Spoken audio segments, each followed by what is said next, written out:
abang kwa to panin ma kwa lian nga anel som le kwa na ina chein la to pa in nang tunga bang za takin pola nang bang za takin hong he pi chi thu na in kwan pi te kya nga na gen in kamial pen kamla hin lo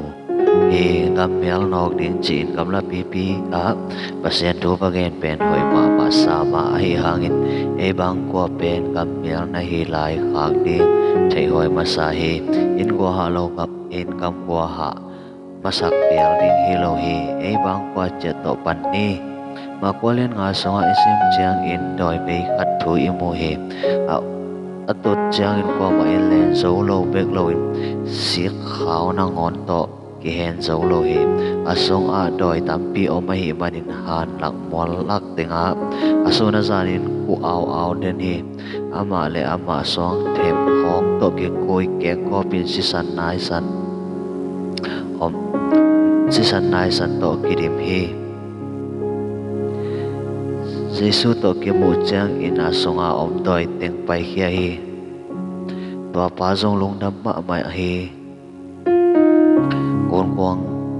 toang in Giêsu pai he ding amu chang in ama jong zui som hi Giêsu pai he ding amu chang man jong zui som hi Giêsu in ki zui sak lo hi ama zui sang in ama aina cha alung dam na tu ain kwan pi te again ding Giêsu in dei zo hi ding hi na ina cha in la to pa in na nong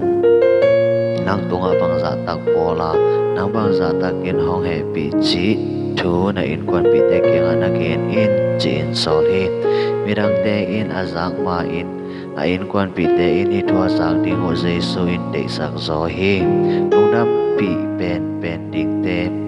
lungnam pi pen ding te kyang ma Giêsu in sol ma sa pen hi lungnam na thu igen ma sak ding mun pen i bang ko sung a hi in kwan pi te a hi in kwan pi chat igen tang ding no mi sak ke phial le zong ve ma sak de sak ma sak in nei bek ding hi hang in kwan sung a pong song pi a bu pi in no se mok a mon dang a lungnam na thu gen te pen pa ta khoi ma sa lo hi abang kwa sung kho wa ka om ki chiang bika mon dang a kho wa a pok pan te pa ta khoi pen hi